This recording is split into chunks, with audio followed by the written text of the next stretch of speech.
जागतिक तेल बाजारावर मोठा परिणाम करणारी बातमी समोर आली आहे। इराणने हार्मुझ सामुद्रधुनीतून जाणाऱ्या तेलवाहू जहाजांवर टोल लावण्याचा मोठा निर्णय घेतला आहे। अमेरिका इराण तणाव वाढल्यानंतर इराणने या महत्त्वाच्या जलमार्गावर आपली पकड अधिक मजबूत केली आहे। हार्मुझ सामुद्रधुनी ही जगातील सर्वात महत्त्वाची तेल वाहतूक मार्गांपैकी एक मानली जाते, जिथून मोठ्या प्रमाणात जागतिक तेल पुरवठा होतो।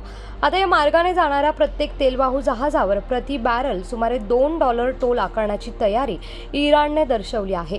यामुळे शिपिंग कंपन्यांवर अतिरिक्त आर्थिक भार पडण्याची शक्यता आहे। इराणच्या तेल आणि पेट्रोकेमिकल निर्यात संघटनेच्या मते या टोल सोबतच प्रत्येक जहाजाची तपासणी केली जाणार आहे। म्हणजेच केवळ आर्थिकच नाही तर सुरक्षेच्या दृष्टीनेही हा निर्णय महत्त्वाचा ठरणार आहे। तज्ज्ञांच्या मते या निर्णयामुळे जागतिक तेलाच्या किमतींमध्ये चढउतार होऊ शकतोय आणि त्याचा थेट परिणाम भारतासारख्या तेल आयात करणाऱ्या देशांवरही जाणवू शकतोय। हार्मुझ सामुद्रधुनीतील हा नवा टोल जागतिक अर्थव्यवस्थेला धक्का देणार की इराणची रणनीती यशस्वी ठरणार हे पाहणं आता महत्त्वाचं ठरणार आहे।